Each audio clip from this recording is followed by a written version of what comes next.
yourself under my protection. Big man in a suit of armor. Take that off, what are you? Let's put a smile on that face. I'm touching myself tonight. How can a woman possibly fight this? There are two things I want to do. I want an American cheeseburger.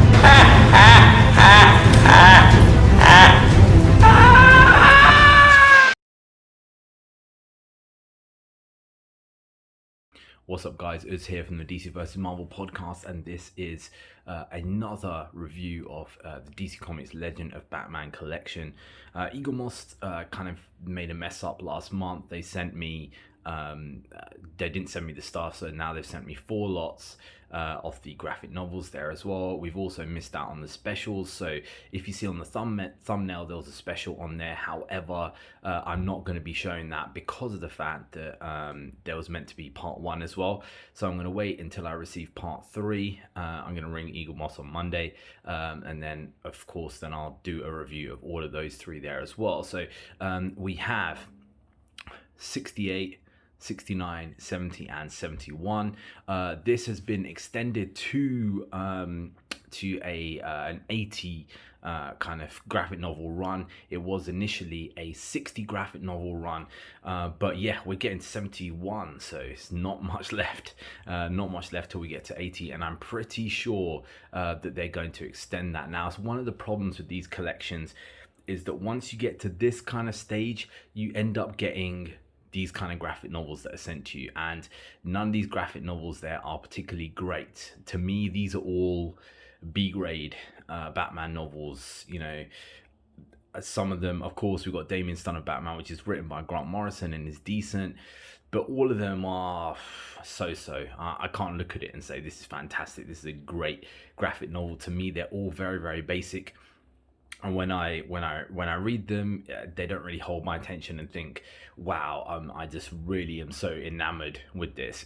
I find them kind of boring. However, let's go through them. So we'll start off with volume number 68, which is The House of Hush. You can see on the other side there, basically the storyline of this is Hush kind of taken over from Bruce Wayne because he gets plastic surgery to look like Bruce Wayne, which is obviously the basis of the new Batwoman series is this kind of thing, right? So the chronological order is 49. Obviously, we'll put that on the shelf there in a bit. So let's have a look at this.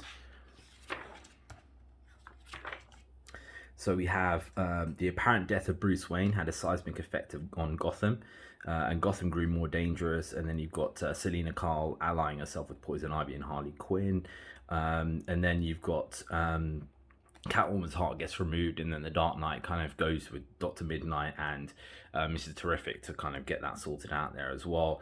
And yeah, this is based on Batman Streets of Gotham there, basically. So the storyline is about you can see the kind of the way that it's drawn.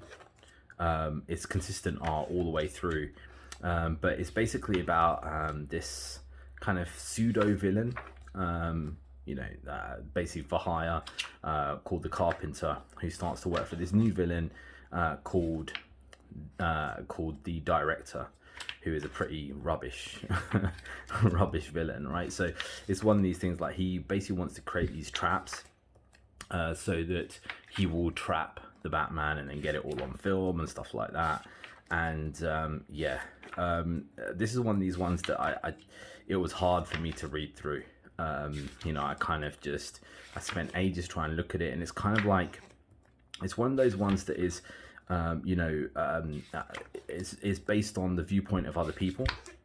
So all the story kind of occurs round, and then Batman kind of comes into the story, if you know what I mean. So it's not the kind of storyline from the Batman point of view where he's there and he's kind of like, you know, he's figuring out what's going on and stuff like that, and you know, being the detective.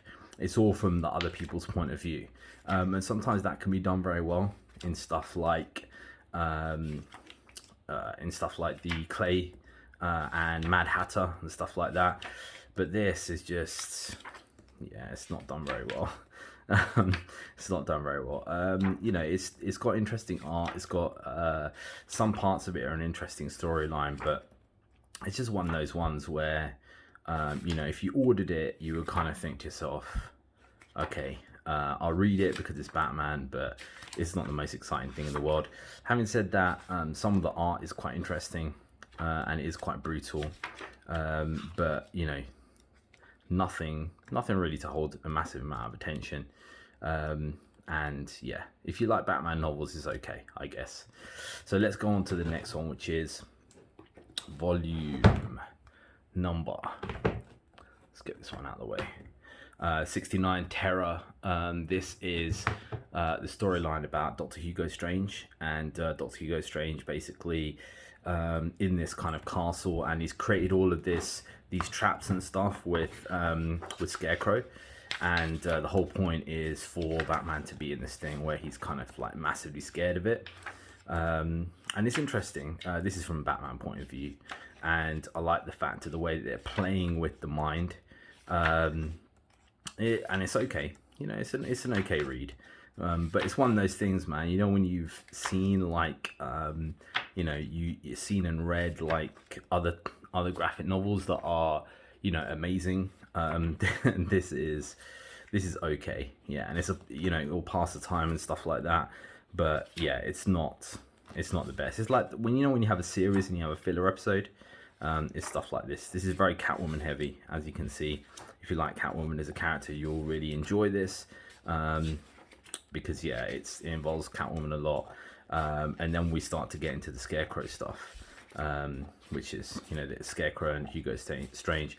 I've always liked Hugo Strange as a villain. I think he's a very interesting villain, but yeah, he's that is that one there as well. So let's go on to volume 70. So volume 70 is The Wrath. This is a kind of a more older graphic novel. It's the chronological order, number 13. Let's have a look through this. They're all, and also for some reason this had loads of pages stuck together, which is quite annoying. It's like they've been printed, so they're kind of on the edge, but this is more like the older style of comic books, and sometimes these actually have better storylines. The era that this actually comes from is like the Dark Knight Returns. It's the same art style, and yeah, this is out of all of them, this is probably the best storyline. But you know, once again, you've got to get used to the art. The art style is consistent all the way through. It's decent. If you're looking for something massively brutal, you're not going to find it, because obviously that didn't occur at that time.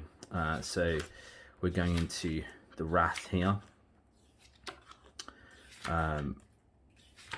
and further into the storylines there as well. It's a bit disjointed, this. So when you look at this, it's kind of like you know, they carry on one story quite a lot, and then goes into another story, and then another story which is completely different, and it's not like a book that you know, you can read from start to finish, and you know, and think that you know, like a novel. It's more of like, you know, more of a disjointed comic book style. And then obviously we get to the best of the bunch, which is the Damian, son of Batman, and this is the one basically where they presumed that Batman was dead, and Damian kind of takes over. The one thing I never liked about this one, let's see the back there, chronological order is 78. The one thing I never liked about this is the fact that, okay, Batman's dead, right? But then they show him, like, spoiler alert, right? So okay, I really love the art style. This is Grant Morrison as well, which is good. And they show, okay, you know, a scene of, you know, Batman dying, right? And it's like, oh my god, I mean, look at this art, like incredible art, right? And then they, you know, there's obviously him dead, and you know, Damian Wayne is taking over, but very, very quickly, he's back. He never died, right? So then it's like, I mean, we haven't even got very far into the graphic novel, and he is alive, but he's not what he used to be, and that's it. And you know, then now we get into the stage there where we've got Damian kind of taking on the cowl and stuff, and a weird thing where Alfred, his voice is starting to come out of a cat I can't understand why why that is. But yeah, all of this is Damian as Batman. The whole thing is Damian. But it doesn't have the real impact of, and the real Joker Returns, but it doesn't really have that impact of the fact that, okay, Bruce Wayne is dead, but he's only been dead for a very short amount of time. It's like a tiny amount of time. So what was the point? What was the point in that in the first place? So so here, the art style is pretty decent, and then it goes here massively into the future, right? So now we're like big time into the future when he definitely is dead. We see Damian as an old guy. Damian's bald now, right? He's, you know, he's looks like Lex Luthor because he's totally shaved and stuff. Have this strange Batman here, you know, Batman kind of look-alike, and we have Damian, you know, kind of like taking on the mantle. And the fact that he still does kill people, even though he is meant to have the Batman code. So yep, that's the best of a average bunch. Let me show you what they look like on the shelf there now. Okay guys, so here we have it on the shelf. You can see we're almost, pan all the way across, we're almost there. We've got 9 more left. However, if we look at the top, the DC graphic novel collection, generally that stuff is pretty uniform. The colors are pretty uniform, stuff like that. I'm seeing a few inconsistencies when I see on here, and I don't know whether it's because of the fact that I've got these in the garage or what. It shouldn't be an issue because I've had the top ones there, but you can see there's some little, like if we look at Bane's bicep just there's a little different color on Damian's face. This kind of pink thing on the side there, on the side of Talon. It looks like there's some printing errors on this, and it's not the same as the DC graphic novel collection. Overall, I still like it, and it's Batman. You know, I'm a huge Batman fan, but to me, it's not as, you know, consistently good as the DC graphic novel collection. Anyway, guys, let me know what you think about the new graphic novels. Do you like them? And if so, can you change my mind about them? Until then, guys, we'll see you again next time.